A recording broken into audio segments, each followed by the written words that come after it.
నమస్తే, welcome to our channel. నేను సౌజన్య. తెలంగాణ ముఖ్యమంత్రి రేవంత్ రెడ్డి కొద్ది రోజుల క్రితం రిజిస్ట్రేషన్కి సంబంధించి ఫీజులు పెంచాలనేటువంటి ఆలోచనలో ఉన్నారు. సో దానికి సంబంధించి ఆ సంబంధిత అధికారులకి సర్వే చేయండి, ఎక్కడెక్కడ మనం ఫీజులు పెంచవచ్చు, ఎక్కడ తగ్గించవచ్చు, అసలు ఏం చేయొచ్చు అని చెప్పారు అన్నట్టుగా ఒక వార్త మనకి వినిపిస్తుంది. మరి దీనికి సంబంధించి కంప్లీట్ డీటెయిల్స్ని మనతో షేర్ చేసుకోవడానికి ఈరోజు మనతో పాటు ఉన్నారు real estate expert Nandi Rameshwar Rao గారు ఉన్నారు. వారితో మాట్లాడదాం. నమస్తే అండి. నమస్కారం. తెలంగాణ ముఖ్యమంత్రి రేవంత్ రెడ్డి ఈ రియల్ ఎస్టేట్కి సంబంధించి రిజిస్ట్రేషన్స్ ఏవైతే ఉంటాయో ఆ ఫీజులు పెంచే ఆలోచనలో ఉన్నారు కాబట్టి సో ఎక్కడ పెంచవచ్చు, ఎక్కడ తగ్గించవచ్చు, అసలు ఏం చేయొచ్చు అనేది సంబంధిత అధికారులకు ఒక సర్వే చేయమని చెప్పారు అని చెప్పేసి అని అంటున్నారు. సో ఆయన అసలు రేవంత్ రెడ్డి ఏమనుకుంటున్నారు, ఎక్కడ పెంచాలి, అసలు ఏంటది, ఏమనుకుంటున్నారు ఆయన? ఇది $1 మిలియన్ క్వశ్చన్. ఇప్పుడు ఇందాక జగన్మోహన్ రెడ్డి కానీ ఇప్పుడు రేవంత్ రెడ్డి గారి క్యాబినెట్లో నేను పెట్టాలి. మీరు ఏదో క్యాబినెట్లు ఖచ్చితంగా పిలుస్తారు వీడియోస్ చూసి వాళ్ళు. అంత వీళ్ళు హోప్ గుడ్. ఇదేంటంటే కేసీఆర్ గారు ఉన్నప్పుడు 2021లో రేట్లు ఒకసారి పెరిగాయండి. అప్పటి నుండి ఇంతవరకు రేట్లు పెరగలే.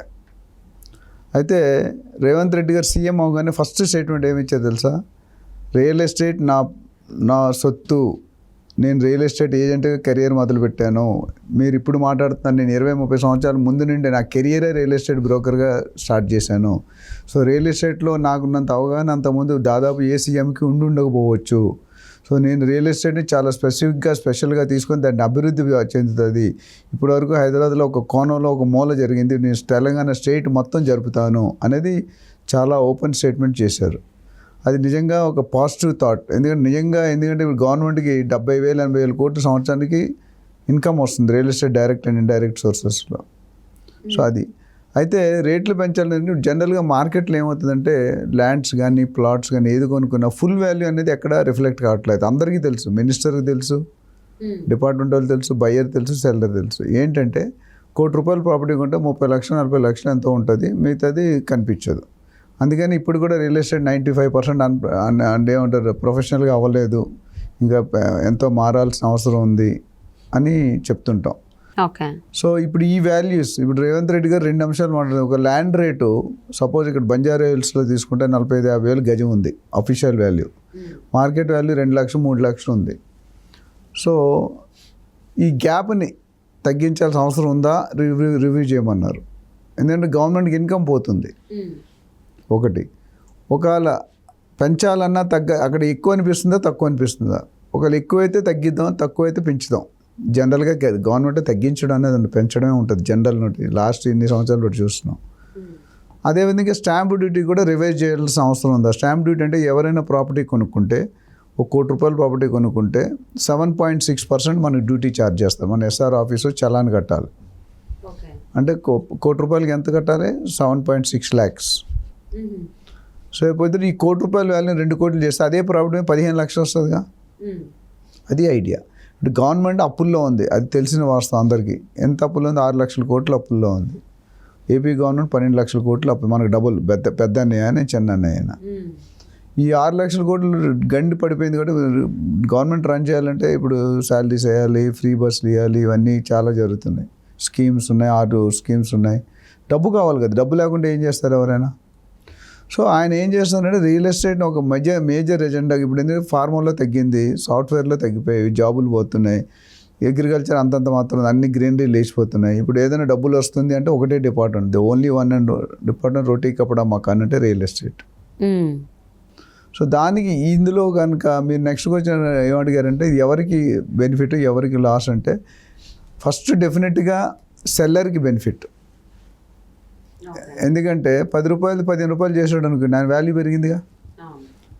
బయర్కి సెల్లర్కి బెనిఫిట్ అయినట్టు బయర్కి ఆటోమేటిక్గా కొద్ది దెబ్బ తగులుతుంది. నెక్స్ట్ ఇంపార్టెంట్ బెనిఫిట్ గవర్నమెంట్కి. ఎందుకంటే దాని ట్యాక్స్లు కానీ 1 ఎకరం మనం నియోపాలిస్ దగ్గర కానీ లేకపోతే గచ్చిబౌలి కానీ 1 ఎకరం మనం బిల్డింగ్ హైరైజ్ కడితే గవర్నమెంట్కి 1 ఎకరానికి 10 కోట్ల ఇన్కమ్ వస్తుంది. ప్లానింగ్, డెవలప్మెంట్, బీఆర్ఎస్ ఇవన్నిట్లో తీసుకుంటే ఎంత 10 కోట్లు మినిమం 1 ఎకర్కి వస్తుంది. మన దగ్గర వేల లక్షల కోట్లు ఉంది, వేల లక్షల ఎకరాలు ఉన్నాయి. అంత పవర్ఫుల్ రియల్ ఎస్టేట్. సో ఇవన్నీ కూడా సర్వే చేసి కొద్దిగా స్టాండర్డైజ్ చేద్దాం అనేది ఒక అభిప్రాయం. అది ఏ మరికి జరుగుతుంది, ఏ ఏరియాకి జరుగుతుంది అని we have to wait and watch. It's a question mark. మనం ఇప్పుడు చెప్పడం టూ ఎర్లీ. కాకపోతే రియల్ ఎస్టేట్ వాల్యూస్ పెరిగితే బయింగ్ కెపాసిటీ కొద్ది తగ్గే అవకాశం ఉంది. కానీ అదేవిధంగా గ్రోయింగ్ సిటీ ఎకానమీ మనకి జీడిపి పెరుగుతుంది. ఇన్ఫ్లేషన్ రేట్ ఇవన్నీ చూసుకుంటే కూడా మనకి 10 రూపాయలు 10 రూపాయలు ఏంటంటే అంటే సిటీ ఈజ్ గ్రోయింగ్. రేట్లు ఎప్పుడు పెరుగుతాయమ్మా? రేట్లు పెరిగేది ఏంటంటే 3-4 విషయాల్లో. ఇన్ఫ్రాస్ట్రక్చర్ ఉండాలి ఫస్ట్. అందులో మన హైదరాబాద్ టూ గుడ్. కేసీఆర్ గారు మీరు చూసుకుంటే కనుక సిటీలో ఓట్లన్నీ ఎవరికి పడ్డాయి? కేసీఆర్ గారికి పడ్డాయి. ఒక్క ఓటైనా కాంగ్రెస్ పడిందా? బీజేపీ పడిందా? ఎందుకు? రీజన్ ఏంటి చెప్పండి. సో అంటే 10 సంవత్సరాలుగా రియల్ ఎస్టేట్ని బాగా 10 రూపాయలు 100 రూపాయలు చేశారు ఆయన హయాంలో, అది మాత్రం మెచ్చుకోవాలి. ఓకే, మిగతా ఆయన ఫామ్ హౌస్లో ఉండిపోయాడు, పబ్లిక్లో రాలేదు, అది పక్కన పెడితే ఒక మంచి గ్రోత్ అంటే రియల్ ఎస్టేట్. కాకపోతే అది ఏం చేశాడు? ఒక తండ్రికి తల్లికి ఒక 5 కొడుకులు ఉన్నారనుకోండి, 5 కొడుకుల్ని సమానంగా చూడాలిగా. ఈయన ఒక కొడుకుని బాగా ముద్దుగా పెంచాడు, మిగతా కొడుకుని వదిలేశాడు. అది మార్కెట్. నేను అనట్లే, మార్కెట్లో టాక్ని రిపీట్ చేయాలి. రియల్ ఎస్టేట్ ఆయన బాగా డెవలప్ చేశారనేది టాక్ ఉంది. సో అందుకనే సిటీలో ఉన్న వాళ్ళందరూ కూడా కేసీఆర్ గారికి వేసారు. ఎందుకంటే దే ఆర్ వెరీ హ్యాపీ. 10 రూపాయలు విలేజర్స్ ఫార్మర్స్ లింగి కట్టుకుతున్నారు, జీన్ ప్యాంట్లు వేసుకొని పైన ఏమంటారు కాలిఫోర్నియా న్యూజెర్సీలో తిరుగుతున్నారు. ఎందుకంటే పల్లెటూర్లు ఇప్పుడు ప్రతి ఒక్కటి బొలేరో ఉంటుంది. Rates of gone up like that. 50 లక్షలు అనేది 50 కోట్లు అయిపోయింది, లేదా 5 కోట్లు అయితే అయింది. 50 లక్షలు 5 కోట్లు 10 టైమ్స్ పెరిగింది కదా. సో ఆ విధంగా ఇక్కడ రెండో పాయింట్కి వచ్చేసరికి ఇన్ఫ్రాస్ట్రక్చర్ అంటే ఏంటి? Roads, connectivity, metro, highways, flyover, bridges. దీనివల్ల ఏమవుతుంది? ఇండస్ట్రీస్ వస్తాయి, ఫండింగ్ వస్తుంది. అంటే ఇప్పుడు రేవంత్ రెడ్డి ఏదైతే రియల్ ఎస్టేట్కి సంబంధించి ఫీజెస్ పెంచాలని అనుకుంటున్నారో అదంతా ప్రజల నుంచి కొంచెం పాజిటివ్నెస్ వస్తుంది అనుకోవచ్చు అంటారా? అంటే మిశ్రమ స్పందన అంటారు కదా, కొంతమంది బాగుపడతారు, కొంతమంది బాగుపడరు. సో అది but you have to go. Petrol rate పెంచితే మీరు మానేస్తారు. ఫస్ట్ 2 రోజులు సైకిల్ తొక్కుతాడు, 3వ రోజు మళ్ళీ కార్లోనే వస్తారు మీరు. సో గవర్నమెంట్కి డెసిషన్, కొన్ని క్యాబినెట్ డెసిషన్ మనం యాక్సెప్ట్ చేయాల్సి వస్తుంది. సో మూడోది ఇండస్ట్రీ పెరిగితే మీకు ఎంప్లాయ్మెంట్ పెరుగుతుంది. ఎంప్లాయ్మెంట్ పెరిగితే మిగతా ఫెసిలిటీస్ అన్నీ హాస్పిటల్. ఇప్పుడు మీరు చూడండి, ఒకప్పుడు అబిడ్స్, కోటి మనకి మంచి, బషీర్బాగ్ లేకపోతే బేగంపేట, కోటి ఈ మంచి మార్కెట్స్. ఇప్పుడు మీరు చిన్నప్పుడు 30 years బ్యాక్. ఇప్పుడు అసలు అబిడ్స్కి వెళ్ళవలసిన లేదు. కుకుటపల్లిలో కొనుక్కుంటున్నాడు, కుషాగూడ కొనుక్కుంటున్నాడు, అవునా అన్నీ అక్కడ వచ్చాయి కదా. ఎవరైనా వెళ్తున్నారా గచ్చిబౌలి నుండి అబిడ్స్కి, కోటికి? ఎవరు వెళ్ళట్లేదు. అంటే స్టాండర్డ్ కస్టమర్స్ ఉంటుంది కదా, ఎక్కువ శాతం. ఒకప్పుడు ఈ కుక్కటిపల్లి ఉన్నాడు కూడా అబిడ్స్ వెళ్ళేవాడు, గోల్డ్ జ్యువెలరీ కాండి. ఇప్పుడు అక్కడ ఇంటి పక్కనే ఉన్నాయి. అంటే ఇన్ఫ్రాస్ట్రక్చర్ అంత బాగా. కుక్కటిపల్లిలో 25 years బ్యాక్ JNTU అనే ఒక యూనివర్సిటీ తప్ప అక్కడ ఏ అడవి ఉండేది 25 years బ్యాక్. ఇప్పుడు ఇసుక వేస్తే రాదు. కుక్కటిపల్లిలో కూడా 2 లక్షలు అమ్ముతున్నారు ల్యాండ్ గజం. సో సేమ్ గ్రోత్ అయింది కాబట్టి కేసీఆర్ గెలిచారు. సో ఇండస్ట్రీ అన్నీ హైదరాబాద్కి ఎందుకు వస్తారంటే, ఎవరైనా కొత్త వాళ్ళు హైదరాబాద్కి వచ్చారనుకోండి, హైదరాబాద్ వదిలేయట్లేదు. నార్త్ ఇండియా కానీ, ఎవరైనా ఈస్ట్ ఇండియా కానీ, వెస్ట్. ఎందుకంటే హైదరాబాద్లో కలెక్షన్ అంటే ఏమంటావు, లైఫ్ లివింగ్ చాలా ఈజీ, యూజర్ ఫ్రెండ్లీ. ఏ జాతి వాడైనా, ఏ లాంగ్వేజ్ వాడైనా బతకగలుగుతారు.